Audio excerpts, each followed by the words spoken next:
はい、皆さんこんにちは。今日もスペシャル対談のお時間です。今日のスペシャルゲストは IT ビジネスアナリスト深田萌さんです。よろしくお願いします。よろしくお願いします。何喋ってもいいの？もう今日は何喋ってもいいんじゃないですか。NG なしですか？ NG なしで。じゃあちょっとね、今までちょっと喋れなかったことも全部話していこうかなと。経歴じゃないですけど、はい、こういう生き方してきましたみたいな聞いていいですかね。わかりました。IT ビジネスアナリストと名乗って、まあ10年ちょっとぐらい経ってるんですけど、もともと美術の短大20歳で出て、OL やって、ジャーナリストになろうと思って、いろいろ面接に回ったら、ジャーナリストになる条件って、早稲田の政治経済学部を卒業しないといけないって言われて、知らなかったって信じちゃって、2、3ヶ月後に早稲田受けたら受かったんですよ。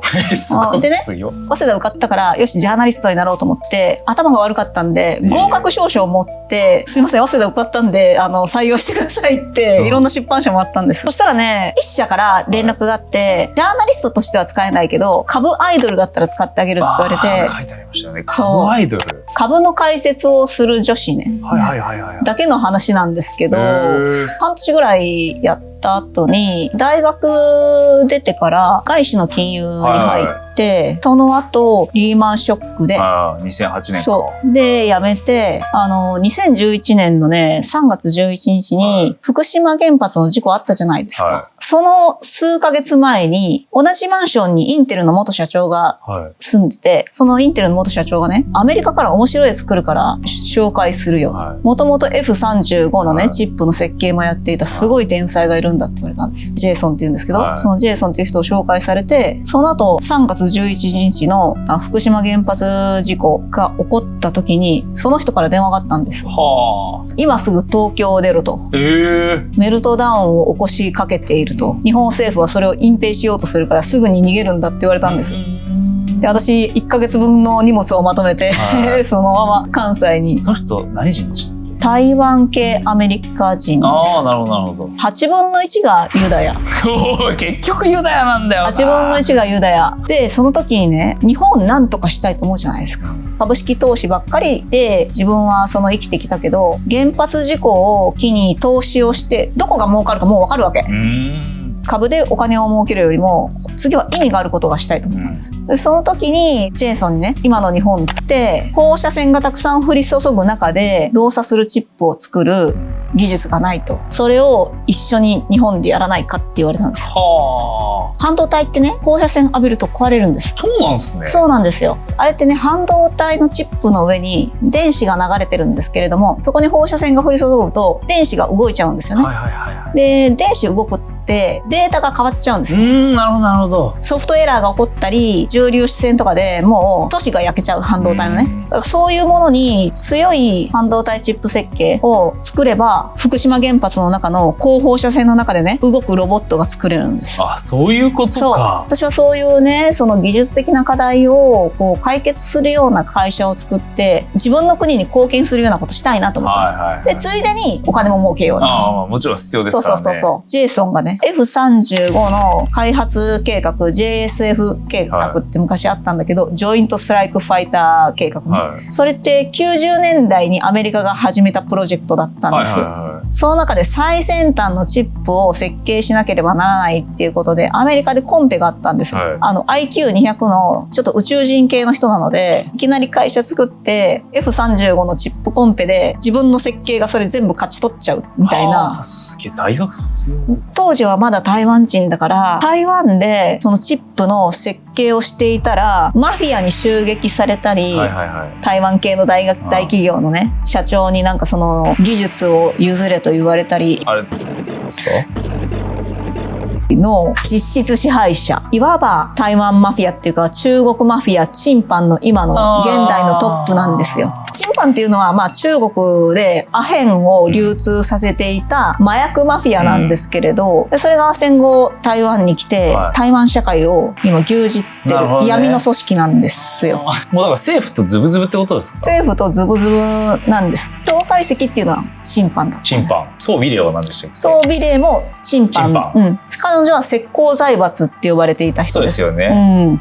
で、まあそういう人たちにジェイソン狙われたんですよ。それを狙われますね。なんかね、仲間になれって言われた時に嫌だって言ったんですよ。あそこから台湾政府に狙われ、台湾のヤクザに狙われ、投獄されて、檻の中に入れられて、その時にね、全然知らない何者かに携帯電話を渡されて、映画やん。今夜あなたは殺される。この携帯電話を使って、ここから出してくれる人、誰でもいいから電話をしろって言われるんです。やば。で、それでいろんな政治家に電話をして、一瞬出してもらえたの、その日に。で、そこから家に帰ったら、アメリカ政府関係者から連絡があって、今すぐ荷物をまとめて空港に行けと。で、チェックインしてアメリカに直接向かおうとしたんだけど、人とぶつかったら自分が持ってたアメリカ行きのチケットがなくなってて、気がついたらポケットに新しい搭乗券が入ってたんですよ。で、その搭乗券見たら香港行きになってて、見たら自分の写真が入ってるアメリカのパスポートが入ってた。で、その新しいパスポートと搭乗券で香港に行ったら、着いた瞬間にアメリカ当局の人が何が起こったのかっていうことね。まあ守ってくれたってことですよね。守ってくれてたんでしょうね、当時はね。それはやっぱり全てがその F35 のチップの開発に携わり、台湾マフィアと台湾政府が癒着して、その技術を盗んで中国に売ろうとしていた。まあもう売られちゃってるんですけどね。もう結局10年前とかの話ですもんね。いやもう30年30年前これ。99年とか2000年頃の話なの。まあ25年前ですよね。なるほどね。トランプでも今ぶっ壊そうとしてるじゃないですか。深田さんから見てどうなんですか？彼がやろうとして。あれは本当にまあ結局ユダマネーで動いてるとは思うんですけど。いやだからトランプがどう変えてくれるのかなと思って期待していたけれども、あそこにもう石膏財閥入り込んじゃったんですよね。もう入り込んでるんですか？だからで石膏財閥の中心なんですが、分かってるんですよ、トランプは。知ってるんですか？それも。知ってますよ。だから台湾守ってで彼も。台湾を守るかどうか分からないって言ってるわけですね。でも確か最近守るよ。そうです。それが変わったんですよ。変わりましたよね。変わったんです。そう。台湾はその防衛費を引き上げて自分で自分の国守れというふうに言っていたし、台湾は半導体ビジネスをアメリカから盗んだ。言ってたわ、確かに。だから 100% 関税だって言ってたわけです。アメリカに投資をするって言った時にトランプはこう言ったんですよ。アメリカの半導体ビジネスを盗んだということを非難はしないと。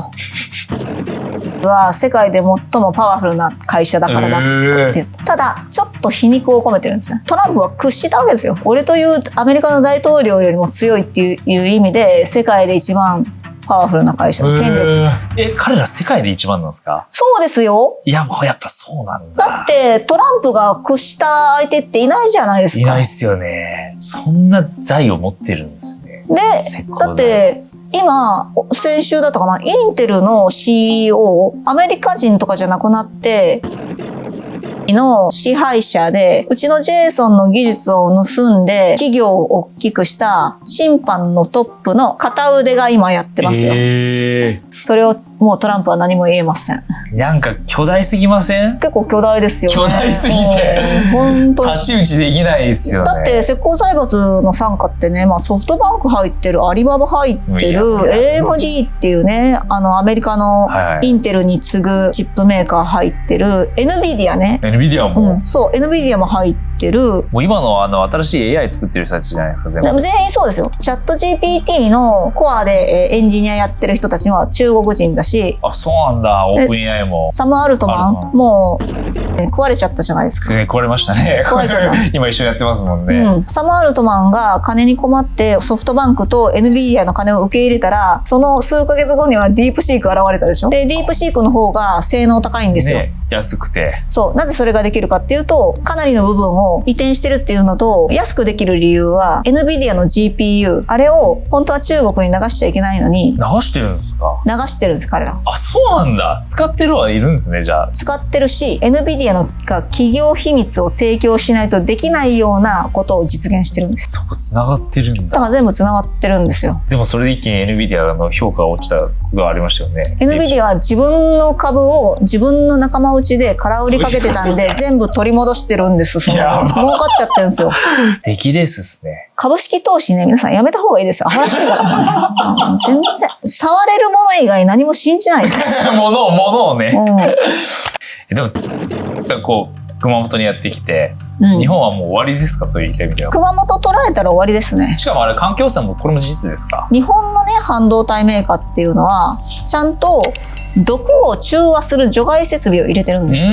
それが台湾では半導体工場垂れ流しなんですよ。だから土壌汚染で河川の 25% は二度と飲料水に使えない。農地の 5% は汚染で二度と使えない。最悪や。人口透析率世界で一番。1位ですよね。これ、しかも熊本お水がきれいだからっていうので、そこがもう完全に。そう。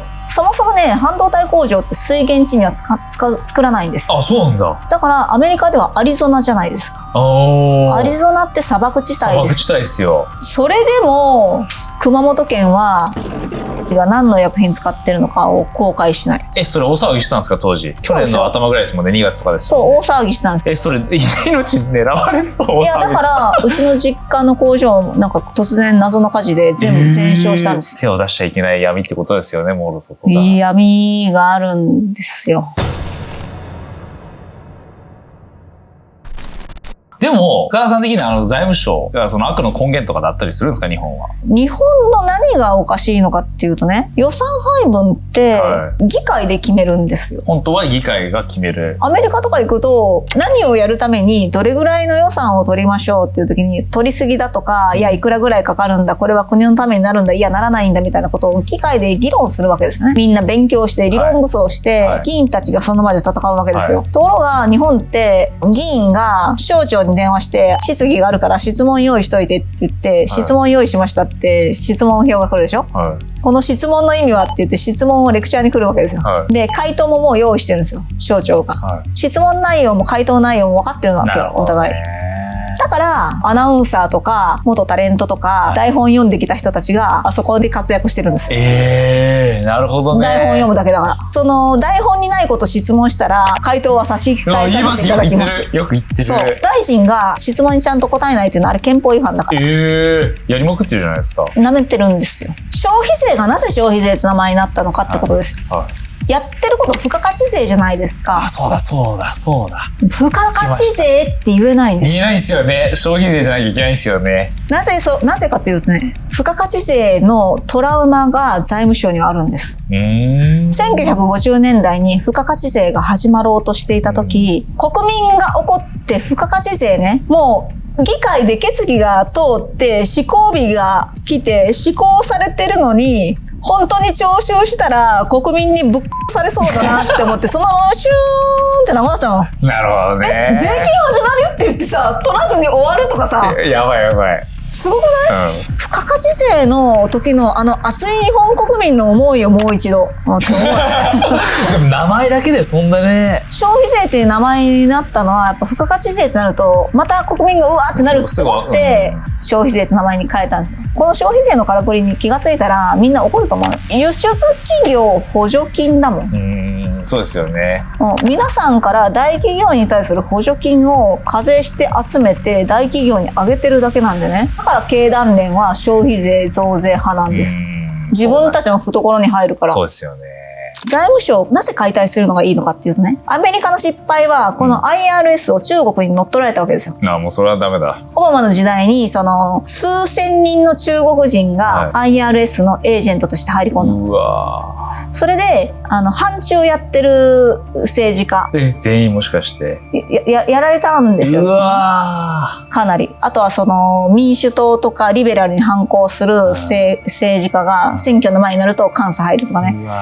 かなりやられたんですよ。だからトランプは IRS もなんかね、メス入れるって言ってるわけです。大丈夫かって感じですけどね、あれね。なぜそれを言うかっていうとね、アメリカの中国に乗っ取られた IRS と財務省が連携してるんですよ。アメリカと日本で。そう。で、私の会社やられたのはアメリカの。そして深田さんといえばエネルギー問題。全部もう利権的な話なんですか、これはもう。そう。だってね、火力を燃やしとけばいいんですよ。今、それができないから、日本って電力足りないって知ってました？電力足りないですか、日本。電力足りてないですよ。生成 AI 用のデータセンターをさんが、北海道で作るって言って北海道に来て、40万キロワットアワーぐらいいるんだって。で、ラピダス60万キロワットアワーぐらいいるんですよ。合わせたら100万キロワットアワーでしょ？で、ところが北海道で発電できる容量って600万キロワットアワーぐらいなんです。で、今ね、夏はピーク電力で電気足りないの、北海道。で、青森とその北海道の間に送電も敷かれてて、電力供給できるんだけれども、そもそも東北も電気足りないから流すもんがないんですよ。送電網の意味そうそこに送電もあるんだけど流せる電気ないみたいな感じ。そんな足りてないんですね。そんなに足りてないんだよ。それ解決策はあるんですか？別に火力発電したらいいんですよ。全部火力発電して。全部火力でいいんです。原子力発電作るの20年かかるんですよ、稼働まで。太陽光パネル派は太陽光パネルでエコなね、電気を使いましょうって言ってるけど、太陽光パネル発電の電気、半導体工場とかエレクトロニクスの工場に使えません。使えない、そもそも。使えないです。だって安定してないじゃないですか。そう。だって11時から2時までしか発電してないんですよ。この3時間だけですよ。天気でめっちゃ左右されるってのもありますし、ね。そう。増えれば増えるほど、しかも停電リスクが高まるんです。うわー、もう何やってんだよって感じだよ。そう。だから5年で立ち上がる火力で、もうバックアップ電源、本当は主電源なんだけど、太陽光パネル様のために主電源の火力発電はバックアップ電源って呼ばれてるの。で、バックアップ電源老朽化って言われてるんですよ。バックアップじゃなくて、これが日本の電力支えてるんだっちゅうのって。そもそもね。今現在進行形ですか？現在進行形で今足りてないんですよ。で、太陽光パネルだらけになったら、電気が足りなくなった。そうだ、太陽光パネルって発電ほとんどしなかったんだみたいな感じで。それでね、北海道に AI データセンターを作るってきたら電気がないわけで、さ怒ったのよ。なんでないんだよって言って、いやお前だからお前だよ原発停止させたの。電力みんな足りてないんですね。これも電力足りないのも中国の戦略なんですよ。これもそうです。だって気候変動のスポンサーって中国だから。世界で一番二酸化炭素入ってるのは中国ですよ。もんね。それなのに誰も中国を本当にね言わないですよ。グレタ様もずっと不思議に思ってました。それは首相を選ぶ制度も何なんですか？あれだって自民党員しか選べないんですよね。そうですよね。意味わかんなくないですか？私自民党員やってたけど、総裁選のおはがき投票用紙来たことないよ。そうなんですか？ないですよ。誰がじゃあやってんだ？誰が使っとんねんってなるでしょ。しかもね、自民党の党員になるのに日本国籍を有することって書いてるけど、誰一人としてチェックしないからね。だって免許証もいらない。自民党の党員になるのね。そうなんだ。いくらでも操れちゃいますね、この国は。不気味な国じゃない？いや、おかしいね。こんなに不気味な国あります？このシステム作ったのは誰なんですか？GHQ だと思う。朝鮮半島系と、中華民国系ね。台湾系ね。この人たちが日本で戦うように仕向けてるんです。それが日本の右と左の起源。戦後の右派と左派の起源。そうなんですか。だから左派は、ね、北朝鮮とか朝鮮半島系のね、利権を言って、右派が台湾は友達って言ってるんですよ。何それ。この仕組みを作ったのは GHQ で、日本を弱体化させるためです。戦後からの流れですか？戦後からの流れでしょうね。だから、中国残留孤児の帰国事業って90年代流行ったんですけど、あれも9割偽物。これはね、元警察官の坂東忠信さんっていう人が警備してたら、ある日捕まえた中国人がね、お前何やってんだって中国人捕まえて、で尋問したら、中国人がちゃんと工作活動してるから見張りに来てる見張り役なんですっていうわけですよ。誰を見張ってるんだって言って、実は中国残留孤児って9割偽物で、それを日本で工作員として使ってるから、それを俺は見張ってるんだみたいな話をするんだって。彼ら日本に来るじゃないですか。中国残留孤児って言ってるけど、日本人じゃないから絶対日本語喋れないんです。喋れないのもあったけど。喋れないですよ。90年代に、残留邦人帰国事業っていうのを始めて、そこに資金をつけたのが笹川さん。繋がっていきますね。そうすると、笹川さんが今度はね、日本語学校を作るんです。で、その中国残留孤児が再集結するでしょ。その日本語学校で横のつながりを作って、それが今の半グレ集団になるわけです。怖っ。だから危ないんですよ。日本人のヤクザって、やるんかい、やれるもんならやってみろってこの間合いがあるけど、中国系だから、すぐっすよね。そう、すぐなんですよ。これ、日本のヤクザこれ対応できないんです。確かにね、日本ってなんかそこのマナーありますもんね。間を取るとか、素人さんには手を出さないとか、社会のご迷惑にならないように自分たちの世界だけで収まるみたいな、この日本人的ななんかヤクザ道ってあるじゃないですか。そうじゃなくて、なんか逆らうんだったらとりあえず殺すみたいなね、とか。深田さんこんなのよく言ってますよ、YouTube とかで。この話あんまり、でもたまに言ってるけどね。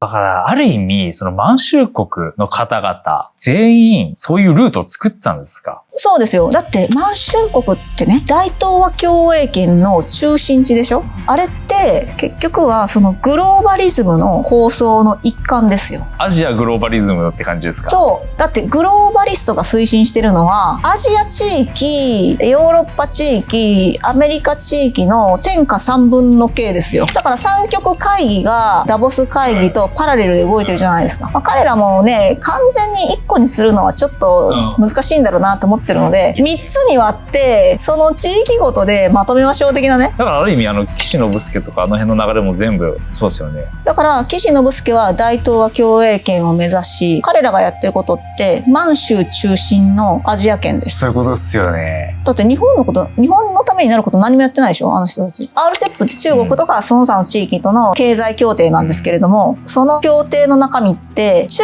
国ばっかりが有利でね、中国が何でも関税なしに日本に輸出できますみたいな感じで、日本のものは中国になかなか入れないんですよ。その一方で。日本の製品を中国に売ろうとしたら、技術情報を開示しろとか、中国は日本人の個人情報を吸い上げられるけれども、中国からはこっちに入ってくることはできないっていう。ちなみにそことなると、韓国、北朝鮮はどういう役割になるんですか？北朝鮮の方が安倍さん寄りでしょうね。安倍さんのバックにいたのが統一教会なんですけど、この統一教会も、石膏財閥が、もうそうなんですか、彼らも。そうですね。統一教会ができて、すぐに国際勝共連合っていう。そうですね。岸信介とかあの辺が確か何でしたっけ？そうです。国際勝共連合ってできた時は、岸信介、文鮮明、そう。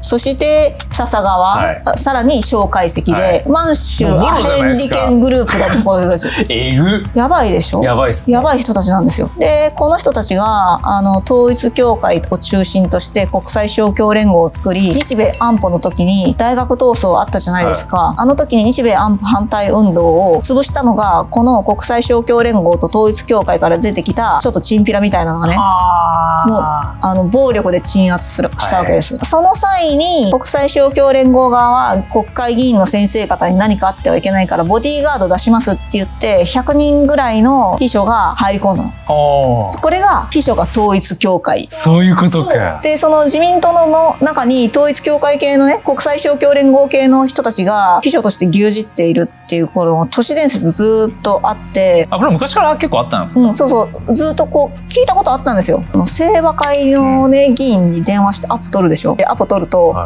アポの内容がツイッターで流れてるんですよ。何これ？私、これって国会議員のね、議員会館の電話全部盗聴されてるのかなって思ってた。ところが、他の派閥の先生に電話しても漏れないんですよ。じゃあもう清和会だけなんだから、清和会を中心に、統一教会系の人が秘書として入り込んでいて、情報をリークしてるんです。日本じゃない、それも。日本じゃないよ、それ。だってそうじゃん。確かにね。だって右も左の、もう日本人のためになること言ってないんですよ。だから、それを覆そうと思うと、この世に救世主はいませんと。今 AI とかすごいじゃないですか。AI ダメだから。ダメなんだ。なんかでもそういうのに管理しようって言い出す人が絶対出てくるじゃないですか。今ので AI の設計の仕方っていうのはデータベース型なんですよ。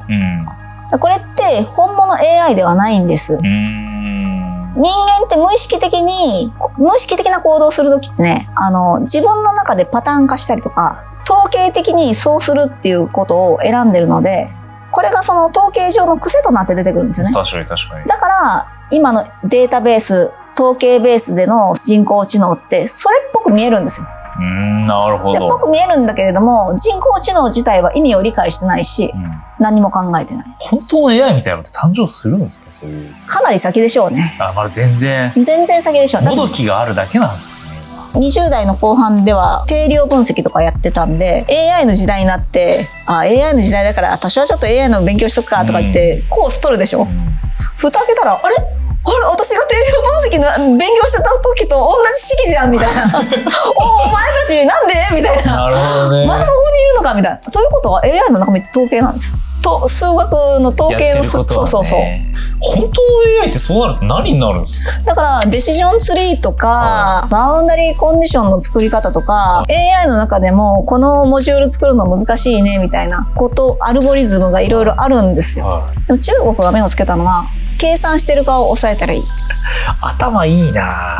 中国人頭いいですよ。頭良すぎやな。そうそう、中国人は頭いいんですよ。じゃあやっぱ今実質に覇権を握ってるのはやっぱ中国ですね。中国でもないんですよ。